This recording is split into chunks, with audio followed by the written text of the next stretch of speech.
ਲੋਕ ਮਹਲਾ ਪਹਿਲਾ।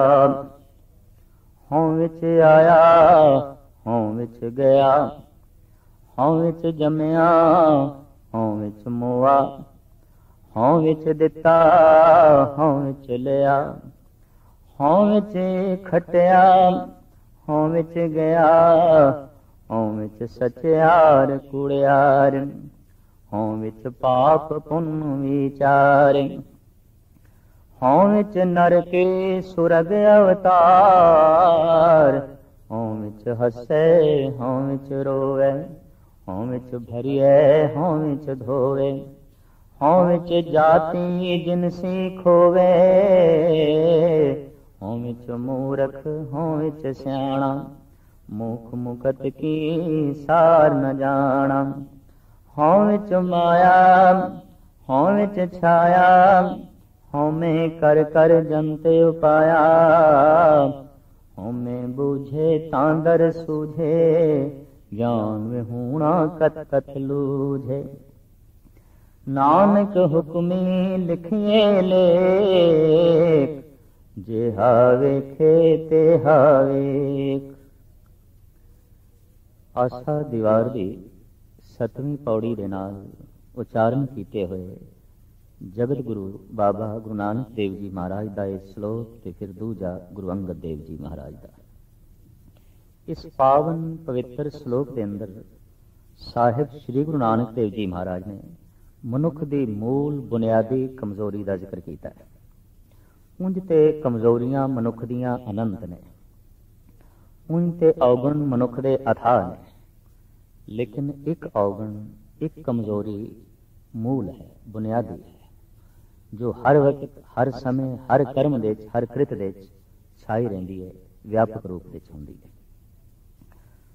ਉਸ ਨੂੰ ਸਾਹਿਬ ਸ੍ਰੀ ਗੁਰੂ ਨਾਨਕ ਦੇਵ ਜੀ ਮਹਾਰਾਜ ਨੇ ਆਪਣੀ ਗੁਰਮਤਿ ਭਾਸ਼ਾ ਅਨੁਸਾਰ ਹਉਮੈ ਆਖਿਆ, ਜਿਹਨੂੰ ਇੱਥੋਂ ਦੀ ਪ੍ਰਾਚੀਨ ਧਾਰਮਿਕ ਭਾਸ਼ਾ ਵਿੱਚ ਅਹੰ ਭਾਵ ਕਰਕੇ ਕਹਿੰਦੇ ਨੇ। ਅਹੰਕਾਰ, ਮੈਂ ਹਾਂ ਔਰ ਮੈਂ ਹੋਵਾਂ, ਮੈਂ ਹੀ ਹਾਂ, ਇਹ ਮੈਂ ਭਾਵ ਮਨੁੱਖ ਦੇ ਅੰਦਰ ਹਰ ਵਕਤ ਵਿਆਪਕ ਰਹਿੰਦਾ ਹੈ। ਕਾਦਰ ਕਰੀਮ ਨੇ ਸੁਭਾਵਿਕ ਤੌਰ ਤੇ ਕੁਝ ਔਗਣ ਜਗਤ ਦੇ ਵਿੱਚ ਖਿਲੇਰੇ ਨੇ। ਜੈਸੇ ਦੇਖਦੇ ਹਾਂ ਕਿ ਪਤੰਗੇ ਦੇ ਅੰਦਰ ਦ੍ਰਿਸ਼ਟ ਰੋਗ ਪ੍ਰਧਾਨ ਹੈ, ਔਰ ਹਾਥੀ ਦੇ ਅੰਦਰ ਕਾਮਕ ਰੁਚੀਆਂ ਸਿਖਰ ਤੇ ਪਹੁੰਚੀਆਂ ਹੋਈਆਂ ਨੇ। ਕੰਨਾਂ ਦਾ ਰਸ ਸਾਡੇ ਦੇਸ਼ ਦੇ ਸ਼ਾਸਤਰਕਾਰ ਕਹਿੰਦੇ ਨੇ ਹਿਰਨ ਦੇ ਵਿੱਚ ਪ੍ਰਧਾਨ ਹੈ, ਔਰ ਨਾਸਕਾ ਦਾ ਰਸ ਸੁਗੰਧੀ ਦੇ ਰਸ ਦਾ ਲਿਪਾਏਮਾਨ ਹਰ ਵਕਤ ਲਾਲਚੀ ਰਹਿਣ ਵਾਲਾ ਇਹ ਭੌਰਾ ਪ੍ਰਧਾਨ ਹੈ। ਪੰਜ ਗਿਆਨ ਇੰਦਰੇ, ਪੰਜ ਰਸਾਂ ਦੇ ਚੋਂ ਕੋਈ ਇੱਕ ਰਸ ਕਿਸੇ ਨਾ ਕਿਸੇ ਜੀਵ ਦੇ ਵਿੱਚ ਪ੍ਰਧਾਨ ਰੂਪ ਦੇ ਜਿਹਾ ਰਹਿੰਦਾ ਹੈ, ਔਰ ਗੁਰੂ ਗ੍ਰੰਥ ਸਾਹਿਬ ਜੀ ਮਹਾਰਾਜ ਦੀ ਬਾਣੀ 'ਚ ਬਕਾਇਦਾ ਇਸ ਦਾ ਜ਼ਿਕਰ ਹੈ। ਲੇਕਿਨ ਇਹ ਜਿਹੜਾ ਮਨੁੱਖ ਹੈ, ਇਸ ਦਾ ਪ੍ਰਧਾਨ ਮੂਲ ਔਗਣ ਕੀ ਹੈ? ਸਾਹਿਬ ਸ੍ਰੀ ਗੁਰੂ ਨਾਨਕ ਦੇਵ ਜੀ ਮਹਾਰਾਜ ਨੇ ਮਨੁੱਖ ਦੇ ਅੰਤਿਸ਼ਕਰਨ ਦੇ ਝਾਤ ਮਾਰ ਕੇ ਜੋ ਮਨੁੱਖ ਦੀ ਬੁਨਿਆਦੀ ਮੂਲ ਕਮਜ਼ੋਰੀ ਲੱਭੀ ਹੈ, ਉਹ ਹੈ ਅਹੰ ਭਾਵ।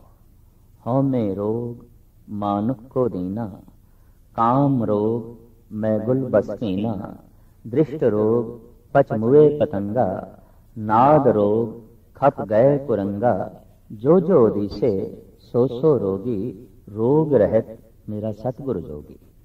ਸਾਹਿਬ ਕਹਿੰਦੇ ਨੇ ਇਹ ਜਿਤਨੇ ਜੀਵ ਜੰਤ ਨੇ, ਇਹਨਾਂ ਸਾਰਿਆਂ ਦੇ ਅੰਦਰ ਕੋਈ ਨਾ ਕੋਈ ਇੱਕ ਬੁਨਿਆਦੀ ਰੋਗ ਹੈ। ਹਾਥੀ ਦਾ ਬੁਨਿਆਦੀ ਰੋਗ ਹੈ ਕਾਮ, ਬਾਕੀ ਇੰਦਰੀਆਂ ਤੋਂ ਕਰੀਬਨ ਇਹ ਨਿਸ਼ਚਿੰਤ ਹੈ, ਲੇਕਿਨ ਇੱਕ ਇੰਦਰੀ ਦੇ ਅਧੀਨ ਹੋਣ ਕਰਕੇ ਇਹਦੀ ਜ਼ਿੰਦਗੀ ਕਈ ਦਫਾ ਬਹੁਤ ਦੁੱਖ ਸਹੇੜਦੀ ਹੈ। ਇਸੇ ਤਰੀਕੇ ਨਾਲ ਇੱਕੋ ਹੀ ਮੂਲ ਔਗਣ ਹੈ ਹਿਰਨ ਦੇ ਵਿੱਚ, ਉਹ ਗੰਢੇੜੇ ਦਾ ਰਾਗ ਸੁਣ ਕੇ ਆਪਣੇ ਆਪ ਨੂੰ ਸ਼ਿਕਾਰੀ ਦੇ ਅਧੀਨ ਕਰਾ ਬੈਠਦਾ ਹੈ। ਇੱਕੋ ਹੀ ਰਸ ਪ੍ਰਧਾਨ ਹੈ ਭੌਰੇ ਦੇ ਵਿੱਚ, ਨਾਸਕਾ ਦਾ, ਔਰ ਇੱਕੋ ਹੀ ਰਸ ਪ੍ਰਧਾਨ ਹੈ ਅੱਖਾਂ ਦਾ, ਬਕਾਇਦਾ ਪਤੰਗੇ ਦੇ ਵਿੱਚ। ਜ਼ਬਾਨ ਦਾ ਰਸ ਪ੍ਰਧਾਨ ਹੈ ਮਛਲੀ ਦੇ ਅੰਦਰ। ਮਨੁੱਖ ਦਾ ਰਸ ਕਹਿੰਦੇ ਅਹੰ ਭਾਵ ਦੇ ਚ ਹੈ, ਮੈਂ ਦੇ ਚ ਹੈ। ਜਿੱਥੇ ਜਿੱਥੇ इसकी मैं नूं तृप्ति मिले, जिथे जिथे इसकी मैं नूं कोई पट्ठे पावे, जिथे जिथे मैं भाव ज्यादा प्रगट होवे, उत्थे मनुख नूं रस आउंदा है। मनुख अपने नालों ज्यादा धनवानां दी सभा विच बैठ के खुश नहीं आउंदा, क्योंकि वड्डे धनवानां दी सभा विच बैठ के ਉਹਦੇ ਅੰਦਰ ਹੀਣ ਭਾਵ ਪੈਦਾ ਹੁੰਦਾ ਹੈ ਔਰ ਉਹਦੀ ਹਉਮੈ ਨੂੰ ਸੱਟ ਲੱਗਦੀ ਹੈ, ਉਹਦੇ ਅਹੰਕਾਰ ਨੂੰ ਸੱਟ ਲੱਗਦੀ ਹੈ। ਮੂਰਖ ਗੁਣਵਾਨਾਂ ਦੀ ਮਹਿਫਿਲ ਵਿੱਚ ਬੈਠ ਕੇ ਵੀ ਦੁਖੀ ਹੁੰਦਾ ਹੈ, ਕਾਰਨ ਕਿ ਗੁਣਵਾਨ ਉਸ ਨੂੰ ਉੱਚੇ ਦਿਖਾਈ ਦਿੰਦੇ ਨੇ ਔਰ ਫਿਰ ਉਹ ਖੁਦ ਗੁਣਵਾਨਾਂ ਦੇ ਸਾਹਮਣੇ ਛੋਟਾ ਹੋ ਜਾਂਦਾ ਹੈ। ਇਹ ਛੋਟਾਪਨ ਖਟਕਦਾ ਹੈ। ਮਨੁੱਖ ਹਰ ਮਹਿਫਿਲ ਵਿੱਚ, ਹਰ ਥਾਂ ਤੇ, ਹਰ ਸਮੇਂ ਤੇ ਉੱਚਾ ਹੀ ਰਹਿਣਾ ਚਾਹੁੰਦਾ ਹੈ, ਵੱਡਾ ਹੀ ਰਹਿਣਾ ਚਾਹੁੰਦਾ ਹੈ। ਇਸ ਵਾਸਤੇ ਜਦ ਵੀ ਮਨੁੱਖ ਦੇ ਅੰਦਰ ਇਹ ਹਉਮੈ ਪ੍ਰਬਲ ਰੂਪ ਵਿੱਚ ਹੋਵੇ, ਉਹ ਆਪਣੇ ਤੋਂ ਜ਼ਿਆਦਾ ਵੱਡੇ ਧਨਵਾਨ ਕੋਲ ਨਹੀਂ ਬੈਠ ਸਕਦਾ, ਉਹ ਆਪਣੇ ਤੋਂ ਜ਼ਿਆਦਾ ਵੱਡੇ ਗੁਣਵਾਨ ਕੋਲ, ਕਲਾਕਾਰ ਕੋਲ ਨਹੀਂ ਬੈਠ ਸਕਦਾ। ਜੇ ਬੈਠੇਗਾ ਤੇ ਉਹਨੂੰ ਤ੍ਰਿਪਤੀ ਨਸੀਬ ਨਹੀਂ ਹੋਵੇਗੀ, ਬੇਚੈਨੀ ਹੋਵੇਗੀ, ਪਰੇਸ਼ਾਨੀ ਹੋਵੇਗੀ। ਜਿੱਥੇ ਜਿੱਥੇ ਵੀ ਉਸ ਨੂੰ ਛੋਟਾ ਭਾਵ ਮਹਿਸੂਸ ਹੋਵੇਗਾ, ਔਖਾ ਹੋਵੇਗਾ। ਕਹਿੰਦੇ ਨੇ ਇਸੇ ਅਹੰਗ ਭਾਵ ਤੋਂ ਨਿੰਦਾ ਦਾ ਜਨਮ ਹੋਇਆ। ਹੁਣ ਦੂਸਰਾ ਵੱਡਾ ਹੈ ਕਿ ਹੁਣ ਹਉਮੈ ਨੂੰ ਸੰਤੁਸ਼ਟ ਕਰਨਾ ਹੈ, ਅਹੰਗ ਨੂੰ ਸੰਤੁਸ਼ਟ ਕਰਨਾ ਹੈ, ਰਸ ਦੇਣਾ ਹੈ। ਕਿਵੇਂ ਕਰੀਏ? ਉਸ ਵੱਡੇ ਨੂੰ ਛੁਟਿਆਓ। ਤਾਂ ਵੱਡੇ ਨੂੰ ਛੁਟਿਆਉਣ ਦਾ ਇੱਕੋ ਹੀ ਤਰੀਕਾ ਹੈ ਨਿੰਦਾ। ਉਹਦੇ ਉੱਤੇ ਇਲਜ਼ਾਮ ਤਰਾਸ਼ੀਆਂ ਕਰ ਦੋ, ਉਹਦੀਆਂ ਬੁਰਾਈਆਂ ਦਾ ਜ਼ਿਕਰ ਕਰ ਦੋ, ਚਾਹੇ ਨਹੀਂ ਵੀ ਨੇ ਕਲਪਨਾ ਕਰਕੇ ਵੀ ਕਰ ਦੋ, ਤਾਂ ਕਿ ਦੂਸਰਾ ਕਮ ਸੇ ਕਮ ਛੋਟਾ ਹੋਵੇ ਤੇ ਮੈਂ ਵੱਡਾ ਹੋਵਾਂ। ਕਈ ਦਫਾ ਦੇਖਦੇ ਹਾਂ ਛੋਟੇ ਛੋਟੇ ਮਾਸੂਮ ਬੱਚੇ ਵੀ ਵੱਡਾ ਹੋਣ ਦਾ ਨਾਟਕ ਰਚਦੇ ਨੇ, ਨਕਲੀ ਮੁੱਛਾਂ ਲਾ ਕੇ ਜਾਂ ਨਕਲੀ ਹਾਵ ਭਾਵ ਕਰਕੇ ਉਹ ਆਪਣੇ ਆਪ ਨੂੰ ਵੱਡਾ ਹੋਣਾ ਦਿਖਾਉਣ ਦੀ ਕੋਸ਼ਿਸ਼ ਕਰਦੇ ਨੇ। ਜ਼ਿੰਦਗੀ ਦੇ ਕਿਸੇ ਤਲ ਵਿੱਚ ਵੀ ਮਨੁੱਖ ਨੂੰ ਛੋਟਾ ਹੋਣਾ ਪ੍ਰਵਾਨ ਨਹੀਂ, ਚਾਹੇ ਉਹ ਬੱਚਾ ਹੈ, ਚਾਹੇ ਉਹ ਜਵਾਨ ਹੈ, ਚਾਹੇ ਉਹ ਬੁੱਢਾ ਹੈ, ਚਾਹੇ ਉਹ ਨਿਰਧਨ ਹੈ, ਚਾਹੇ ਧਨਵਾਨ ਹੈ, ਚਾਹੇ ਨਿਰਗੁਣ ਹੈ, ਚਾਹੇ ਗੁਣਵਾਨ ਹੈ। ਮਨੁੱਖ ਦੇ ਅੰਦਰ ਇਹ ਭਾਵ ਬਣਿਆ ਹੀ ਰਹਿੰਦਾ ਹੈ ਕਿ ਮੈਂ ਵੱਡਾ ਹਾਂ ਔਰ ਮੈਂ ਵੱਡਾ ਹੋਵਾਂ। ਦੂਜਾ ਛੋਟਾ ਹੈ, ਜੇ ਨਹੀਂ ਤੇ ਉਹਨੂੰ ਛੋਟਾ ਕਰ ਦੇਣਾ। ਮਨੁੱਖ ਦੀ ਇਸ ਅਹੰਗ ਭਾਵ ਤੋਂ ਤਰ੍ਹਾਂ ਤਰ੍ਹਾਂ ਦੇ ਤਸ਼ੱਦਦ, ਜ਼ੁਲਮ ਬਰਪਾ ਹੋਏ ਨੇ। ਸੰਸਾਰ ਵਿੱਚ 90% ਜ਼ੁਲਮ, ਤਸ਼ੱਦਦ ਮਨੁੱਖ ਦੇ ਅਹੰਗ ਭਾਵ ਤੋਂ ਨਿਕਲਦਾ ਹੈ। ਮੈਂ ਵੱਡਾ, ਤੂੰ ਛੋਟਾ ਹੈ। ਮੈਂ ਹਾਂ, ਤੂੰ ਹੈ, ਔਰ ਮੈਂ ਸਭ ਕੁਛ ਹਾਂ, ਤੂੰ ਕੁਛ ਵੀ ਨਹੀਂ। ਇਸ ਭਾਵ ਨੇ ਸਮੁੱਚੀ ਦੁਨੀਆ ਨੂੰ, ਖਾਸ ਕਰਕੇ ਮਨੁੱਖੀ ਦੁਨੀਆ ਨੂੰ ਨਰਕ ਬਣਾ ਕੇ ਰੱਖ ਦਿੱਤਾ ਹੈ। ਇਹ ਹਉਮੈ ਕਿਸ ਕਿਸ ਥਾਂ ਤੇ ਵਿਆਪਕ ਰਹਿੰਦੀ ਹੈ, ਇਸ ਨੂੰ ਸਾਹਿਬ ਸ੍ਰੀ ਗੁਰੂ ਨਾਨਕ ਦੇਵ ਜੀ ਮਹਾਰਾਜ ਨੇ ਬੜੇ ਸੋਹਣੇ ਢੰਗ ਨਾਲ ਇਸ ਪਾਵਨ ਪਵਿੱਤਰ ਸ਼ਲੋਕ ਵਿੱਚ ਖੋਲੇ। ਮੂਲ ਕਮਜ਼ੋਰੀ ਮਨੁੱਖ ਦੀ ਅਹੰਕਾਰ ਹੈ। ਸਾਹਿਬ ਸ੍ਰੀ ਗੁਰੂ ਨਾਨਕ ਦੇਵ ਜੀ ਮਹਾਰਾਜ ਦਾ ਫੈਸਲਾ, ਹਉਮੈ ਰੋਗ ਮਾਨੁਖ ਹੋਰੀ ਨਾ। ਇਹਦਾ ਇਹ ਮਤਲਬ ਨਹੀਂ ਕਿ ਇਹਦੇ ਚ ਬਾਕੀ ਰੋਗ ਨਹੀਂ ਨੇ, ਬਾਕੀ ਕਮਜ਼ੋਰੀਆਂ ਨਹੀਂ ਨੇ। ਕਮਜ਼ੋਰੀਆਂ ਤੇ ਬਾਕੀ ਵੀ ਨੇ, ਉਹ ਉਕਸਾਹਟ ਨਾਲ ਪੈਦਾ ਹੁੰਦੀਆਂ ਨੇ, ਉਹ ਵਕਤ ਨਾਲ ਪੈਦਾ ਹੁੰਦੀਆਂ ਨੇ, ਸਮੇਂ ਨਾਲ ਪੈਦਾ ਹੁੰਦੀਆਂ ਨੇ। ਇੱਕੋ ਇੱਕ ਕਮਜ਼ੋਰੀ ਜੋ ਅੱਠੇ ਪੈਰ ਜਾਗਦਿਆਂ ਸੌਂਦਿਆਂ ਮਨੁੱਖ ਦੇ ਦਿਲ ਦਿਮਾਗ ਵਿੱਚ ਰਹਿੰਦੀ ਹੈ, ਉਹ ਹੈ ਅਹੰਗ ਭਾਵ। ਮੈਂ ਹਾਂ ਔਰ ਮੈਂ ਬਹੁਤ ਵੱਡਾ ਹਾਂ। ਚਾਹੇ ਵੱਡਾ ਹੈ ਚਾਹੇ ਨਹੀਂ, ਪਰ ਵੱਡਾ ਹੋ ਕੇ ਮੈਂ ਦਿਖਾਣਾ ਹੈ, ਵੱਡਾ ਹੋਣਾ ਮੈਂ ਪ੍ਰਗਟ ਕਰਨਾ ਹੈ। ਔਰ ਜੇ ਨਹੀਂ ਪ੍ਰਗਟ ਕਰ ਸਕਿਆ ਤੇ ਕੋਈ ਗੱਲ ਨਹੀਂ, ਵੱਡਾ ਹੋਣਾ ਮੈਂ ਮੰਨ ਲੈਣਾ, ਮੈਂ ਵੱਡਾ ਹੀ ਹਾਂ। ਮੰਨ ਤੇ ਸਕਦਾ ਹੈ, ਮੰਨਣ ਦੇ ਵਿੱਚ ਕੋਈ ਰੋਕ ਨਹੀਂ। ਇਸ ਵਾਸਤੇ ਮਾਸੂਮ ਬੱਚਾ ਵੀ ਕਈ ਦਫਾ ਆਪਣੇ ਆਪ ਨੂੰ ਬਾਦਸ਼ਾਹ ਮੰਨ ਲੈਂਦਾ ਹੈ। ਇਹ ਗੱਲ ਵੱਖਰੀ ਹੈ। ਉਹ ਖੇਲ ਵੀ ਬਾਦਸ਼ਾਹ ਤੇ ਵਜ਼ੀਰ ਦਾ ਖੇਡਦਾ ਹੈ, ਅੰਦਰ ਉਸ ਦੇ ਅੰਦਰ ਰੁਚੀ ਹੈ ਕਿ ਮੈਂ ਬਾਦਸ਼ਾਹ, ਮੈਂ ਵੱਡਾ, ਮੈਂ ਬਹੁਤ ਵੱਡਾ। ਸਾਹਿਬ ਸ੍ਰੀ ਗੁਰੂ ਨਾਨਕ ਦੇਵ ਜੀ ਮਹਾਰਾਜ ਇਸ ਪਾਵਨ ਪਵਿੱਤਰ ਸ਼ਲੋਕ ਵਿੱਚ ਇਸੇ ਕਮਜ਼ੋਰੀ ਦਾ ਜ਼ਿਕਰ ਕਰਦੇ ਨੇ। ਔਰ ਗੁਰੂ ਅਰਜਨ ਦੇਵ ਜੀ ਮਹਾਰਾਜ ਆਪਣੀ ਬਾਣੀ 'ਚ ਫਰਮਾਨ ਕਰਦੇ ਨੇ, ਆਪਸ ਕੋ ਜੋ ਭਲਾ ਕਹਾਵੇ ਤਿਸੇ ਭਲਾਈ ਨਿਕਟ ਨਾ ਆਵੇ। ਔਰ ਹਕੀਕਤ ਹੈ ਕਿ ਜਦ ਜਦ ਮਨੁੱਖ ਆਪਣੇ ਆਪ ਨੂੰ ਬਹੁਤ ਉੱਚਾ ਕਹਿਲਾਂਦਾ ਹੈ, ਉਹ ਕਹਿਲਾਂਦਾ ਇਸ ਵਾਸਤੇ ਔਰ ਖੁਦ ਪ੍ਰਗਟ ਕਰਨਾ ਵੀ ਇਸ ਵਾਸਤੇ ਚਾਹੁੰਦਾ ਹੈ ਕਿ ਉੱਚਾ ਨਹੀਂ ਹੈ। ਅਗਰ ਉੱਚਾ ਹੈ ਤਾਂ ਕਦੀ ਆਖਣ ਦੀ ਲੋੜ ਵੀ ਨਹੀਂ ਪਈ। ਸੂਰਜ ਨੇ ਕਦੀ ਨਹੀਂ ਆਖਿਆ ਕਿ ਮੇਰੇ 'ਚ ਰੋਸ਼ਨੀ ਹੈ, ਚੰਦਰਮਾ ਨੇ ਕਦੀ ਨਹੀਂ ਆਖਿਆ ਮੇਰੇ ਵਿੱਚ ਸ਼ੀਤਲਤਾ ਹੈ, ਚੰਦਨ ਕਦੀ ਢਿੰਡੋਰਾ ਨਹੀਂ ਪਿੱਟਦਾ ਮੇਰੇ 'ਚ ਠੰਡ ਹੈ, ਮੇਰੇ 'ਚ ਸੁਗੰਧੀ ਹੈ। ਸੁਗੰਧੀ ਖੁਦ ਬੋਲ ਪੈਂਦੀ ਹੈ, ਮਹਿਕ ਖੁਦ ਬੋਲ ਪੈਂਦੀ ਹੈ। शीतलता खुद ही दस देंदी है। जब शीतलता नहीं है तो फिर कहना पैंदा है शीतलता दा ते मेरे कोल है। जब महक नहीं है, सुगंधी नहीं है, तो फिर प्रगटावा करना पैंदा है। तो खैर अजो की 20वीं सदी मुखर भी बड़ी है, बहुत बोल रही है, बहुत बोल रही है। इतना बोलना पहले नहीं सी, और सारे बोल अहंकार तो पैदा हो रहे हैं। सारे बोल इस वास्ते ने कि मैं हाँ बोल बोल के अपनी होंद प्रकट करनी है। कोई अपनी जात प्रकट कर रहा है, कोई अपनी पात, कोई अपना रंग, कोई अपना रूप, कोई अपना स्वभाव, कोई अपने गुण, कोई अपनी धन संपदा, कोई अपनी बिरादरी, कोई अपना मुल्क, कोई अपनी भाषा और कोई अपना प्रांत। गरज के बोलों दे सब कुछ यही प्रगट हो रहा है।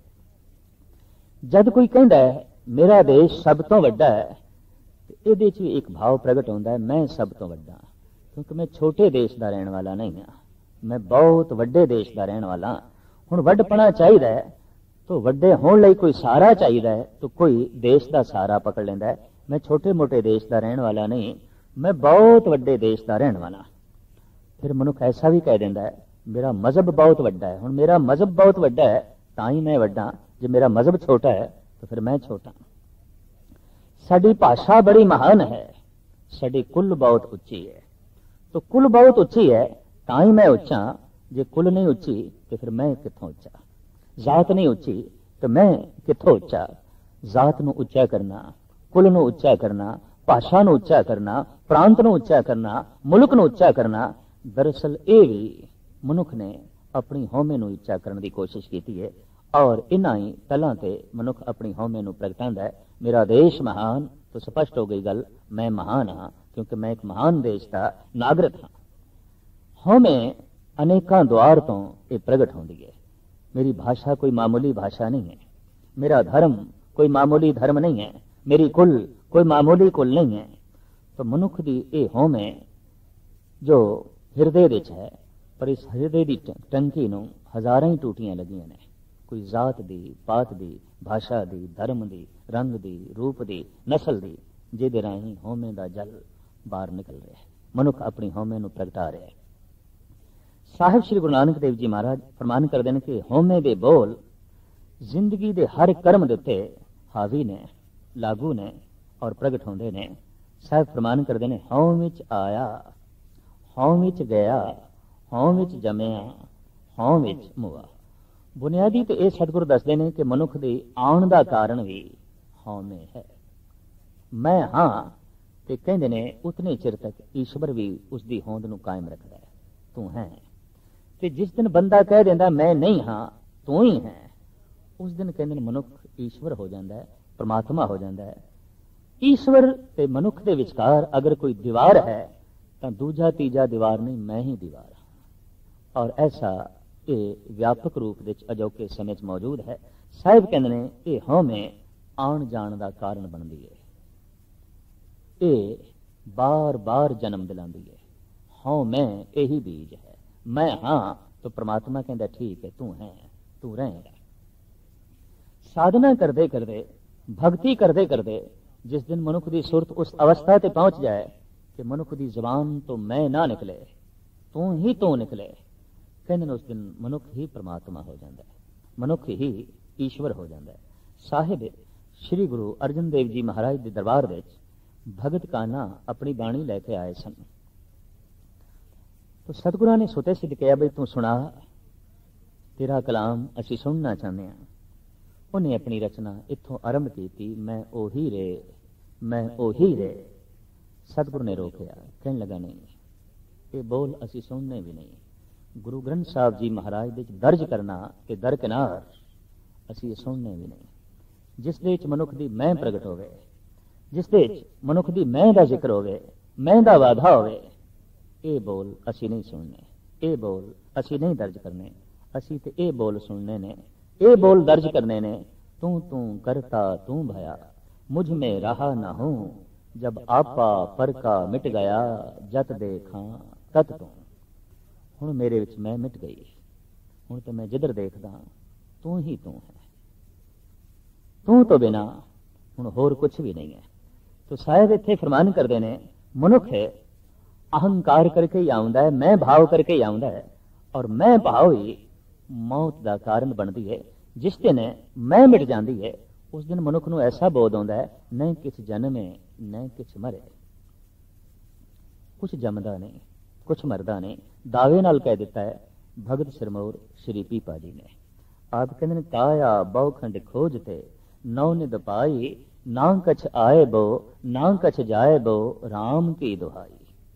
श्री पीपा कहते ने दुहाई है हे ईश्वर, गल कुछ होर सी कि मैं समझदा हो रहा, मैं तो समझदा रहा कुछ जमदा है कुछ मरदा है, कुछ आउंदा है कुछ जाउंदा है। और इस तो इलावा कुछ खुशियां ने कुछ गमियां ने, पर अज मैनू पता चले तो कुछ भी नहीं, तू ही तू है। ना कछ आए बो ना कछ जाए बो राम की दुहाई। हे राम, अज जद मैं तेरे विच लीन होया ते मेरा मैं भाव मिटिया ते हुण मैं ऐसा समझदा कोई जमदा नहीं कोई मरदा नहीं, न किछ जन्मे न किछ मरे। गुरु अर्जन देव जी महाराज कहते हैं कौन मुआ है कौन जमे है। ये भ्रांतियां ने, ये भरम भुलेखे ने, सिर्फ मैं दे तल तो पैदा होंदे ने, सिर्फ अहंग भाव तो पैदा होंदे ने। तो साहिब कहते हैं मनुख का ये जिहड़ा अहंकार है, अहंकार दी सोचनी ही जन्म मरण का कारण बनती है। और अहंकार दी सोचनी ये कबूल करने ते मजबूर कर देंदी है मेरा जन्म होया है मेरा मरण होया है, मैं जमया मैं मरांगा, मेरा जन्म होया है मेरी होंद है मैं प्रगट होया। साहिब कहते हैं इस तरह हों में बद्धा आवे जाए, अहंग भाव करके आवना जावना बनया रहिंदा है। साहिब अगां चल के कहते हैं हों विच जमया हों विच मोह। जे मनुख जिक्र भी करे मेरा जन्म होया है तो ये भी अहंकार भाव मौजूद है, मेरा जन्म होया है तू कितने है। जैसे जैसे कोई मेरा करदा है मैं भाव वधदा है, मेरा धन मेरा तन मेरी कुल। मेरा मेरा जितना ज्यादा इकट्ठा होगा मैं दी ढेरी उतनी वड्डी हो जाएगी। मेरे करके ही मैं दी ढेरी वड्डी है, मेरा कुछ नहीं तो फिर मैं भी कुछ नहीं। तेरा तेरा संग्रह करिए तो फिर तू ही बचदा है मैं नहीं बचदा, ते मेरा मेरा करिए तो फिर मैं ही बचदा है तू एक पासे हो जाना है। गुरु ग्रंथ साहब जी महाराज की बाणी का फैसला जब लग मेरी मेरी करे तब लग काज एक नहीं सरे, जब मेरी मेरी मिट जाए तब प्रभ काज सवारे आए। तो मेरे दा मैं नाल संबंध है, तेरे दा तू नाल संबंध है। भगत कहते ने तेरा तेरा तेरा सब कुछ तेरा, एक दिन तू नाल जुड़ जाते हैं। संसारी कहता है मेरा मेरा मेरा, अपनी मैं नाल ही जुड़े रह जाते हैं। मैं बोझ है, मैं तनाव है, मैं भार है, मैं जन्म का कारण है, मैं मरण का कारण है, मैं दुखों का मूल है, मैं संताप का घर है, मैं विकारां दी खान है। इस वास्ते साहिब श्री गुरु नानक देव जी महाराज ने इस पावन पवित्र श्लोक दे प्रमाण किया है कि मैं मनुख दे हर किरदार दे हर कर्म दे छाई रहिंदी है। जो ऐसा जिक्र भी करता है कि मैं जमया मैं मरिया, तो ये भी उदी मैं मौजूद है, मैनू प्रगट कर रहा है, अहंग भाव नू प्रगट कर रहा है। हों विच जमया हों विच मुआ, हों विच दिता हों विच लिया। जे दाता बनया देण वाला भी बनया तो कहंदा मैं दिता मैं दानी। हुण जितना वड्डा दानी उतना वड्डा अहंकारी, जितना वड्डा ज्ञानी उतना वड्डा अहंकारी। इसनू मनोविज्ञानियों ने भी मन लिया, क्योंकि वड्डे अहंकार लई वड्डा दान चाहिए है, वड्डे अहंकार लई वड्डा ज्ञान चाहिए है। अजोकी सदी ज्ञानी सदी है। पहले इतना ज्ञान पृथ्वी ते नहीं सी जितना अज है। जितने विद्यालय ने, जितने कॉलेज ने और जितने महाविद्यालय ने, ये पहले पृथ्वी ते नहीं सन। अज ने अज मनुखता जितनी पढ़ी लिखी है पहले नहीं सी। अज मनुखता को जितना बोध ज्ञान है पहले नहीं सी। पर अजोकी मनुखता जितनी अहंकारी है पहले नहीं सी। इस वास्ते मिलनसारी के जज्बे खत्म हो गए, मेल मिलाप खत्म हो गए। कहते ने मैं नाल मेल होना बड़ा बहुत कठिन है। मैं नाल तनाव ते हो सकता है, मैं नाल रंज ते हो सकता है, मैं नाल टकराव ते हो सकता है, झगड़ा ते हो सकता है। मैं नाल मिलन नहीं है, मैं तू नाल ही मिलन है। मैं ते तूं दे विच ही लीन हो सकदी है। मैं दे आसरे ते वधदी है। दोवें पासे मैं करन वाले होवन तां दोहां दी मैं वध जाएगी, दोहां दा अहंकार वध जाएगा। एक पासे परमात्मा होवे और कमाल दी गल है उसने किसी थां भी अपनी होंद नूं प्रगट करने की कोशिश नहीं की। मैं हाँ ऐसा वो ढंडोरा किधरे भी नहीं देंदा। हाँ, जिन्होंने उसनूं जाणिया उन्होंने ढंडोरा पिटिया, तू है, मैं ते हाँ ही ना, मेरी तो कोई होंद ही नहीं है। लेकिन ईश्वर की तरफों ऐसा अज तक कोई दावा नहीं है। ये विनिम्रता की शिखर है कि समूह संसार का करता होवे ते करतेपण का कोई दावा नहीं, जबकि छोटी मोटी कृत का भी मनुख दावा करता है। इस कविता का करता मैं हाँ, इस किताब का करता मैं हाँ, इस वस्तु का करता मैं हाँ, इस कला का करता मैं हाँ। पर सारियां कला का ज्ञानी होंदे होया ते सारे संसार का रचेता होंदा होया ओदा दावा किसी थां ते भी नहीं। कहंदे ने जिस दिन मनुख निर्दावे हो जाता है ਉਹਦੇ अंदरों सारे दावे निकल जाते हैं, उस दिन ही मनुख ईश्वर के नेड़े हो जाता है। पर अहंकार भाव ये दावा कर नहीं देता। अहंकार भाव तो इस तरह के दावे करवाता है, मैं हाँ मेरी होंद है। तो साहब कहते ने जितना दिता उतना अहंग भाव वधिया। बल्कि ऐसा भी होता है मनुख की काया मिट जाती है, मनुख का अहंकार जिंदा रह जाता है। बेशुमार धर्मशालावां दियां पत्थरां दे ते सिलां दे ते अज भी मनुखां दे दानी होने के नाम लिखे पे ने, और वो पत्थर कूक कूक के कह रहे हैं फलाना दानी सी, फलाना दानी सी। मनुख ने ऐसा पत्थरां तो भी कहलवाया है, निर्जीव पत्थरां तो। क्यों कि जिंद जान रखने वाले जिहड़े मनुख ने वो ते अपनी हों ते अपने ही दान नूं प्रगट करते हैं, दूजे का कित्थे प्रगट करते हैं। कि जे दूजे का प्रगट भी करनगे तो मजबूरी 2-4 दिन कहणगे फलाना दानी है, फलाना दानी है। काफी लंबे समय तक मनुख चाहता है कि मैनू कोई ऐसा आखे मैं दानी हाँ, तो कोई दीवार कह सकती है, कोई पत्थर कह सकता है, मनुख नहीं कह सकता। इस वास्ते बहुते हंकारी मनुखा ने पत्थरों का आसरा लिया, जमीन का आसरा लिया, फर्श ते अपनी जो है ना लिखा है। तो साहिब कहते ने दिता लेकिन देण दे अहंग भाव, मैं दिता जे लिया भी है तो मैं लिया है, मैं प्राप्त किया है, मैं हासिल किया है। इन्हां दोवां हालतां विच मैं बकायदा तौर पर लागू रही। हों विच खटिया, हों विच गया, मैं खटिया है। हुण खट्टण दे भी मैं बैठी है, और जो गवाच गया है, नुकसान हो गया है, मेरे को हो गया नुकसान, मैं गवा बैठा। हर कर्म दे हर किरदार दे मैं बैठी हुई है। साहब अगां चल के कहते ने हों विच सचियार कूड़ियार, हों विच पाप पुण्य विचार। जे सच बोलदा है तो कहंदा मैं बोलिया है, कि सच की कथनी मैं कीती है। सचियार होया है तो सचियार होण दे भी अहंग भाव प्रगट है। तो जे किधरे ऐसा इसनूं महसूस हो गया मैं झूठ बोलिया है, तो जे दूजे दे अगों हुण कह रहा है कि मेरे को गलत बयानी हो गई है, मैं कूड़ बोलिया है, तो इस कूड़ बोलन दे भी अपनी शराफत अपनी सच्चाई नूं प्रगट करने की कोशिश पिया करदा। देखो मैं कितना सचियार हाँ कि बोलिया मैं झूठ है पर मैं कबूल कर लिया। झूठ बोल के भी वो सचियार होने का दावा करने की कोशिश कर रहा है, क्योंकि ये नाल भी अहंग भाव मनुख का जो है वधदा है। तो साहिब कहते हैं इन्हां दोहां हालतां दे उत्ते भी मैं लागू है। हों विच पाप पुण्य विचार, पाप दी विचार कर रहा है, पुण्य दी विचार कर रहा है, लेकिन भाव पैदा हो रहा है मैं विचार कर रहा। इसनूं मैं विचारिया है, और सिर्फ मैं ही विचारिया नहीं, ये विचार भी केवल मेरे ने। कहते ने जगत दे नवीन कुछ भी नहीं है, सब कुछ प्रभु तो आद काल तो मौजूद है। अगर कोई कवि कहता है ये ख्याल नवीन ने मेरे, नहीं, खलाद विच मौजूद सन तेरी पकड़ दे आ गए ने। विचार खलाद विच मौजूद सन तेरी पकड़ दे आ गए ने। संगीत की धुन बकायदा खलाद विच मौजूद सी, तेरी पकड़ दे आ गई है। जगत विच कुछ भी नवा नहीं है। हाँ, ये देखना है कि तालमेल किसदा बैठ गया कि किसने केड़ी चीज पकड़ ली। लेकिन खलाद विच सब कुछ मौजूद सी।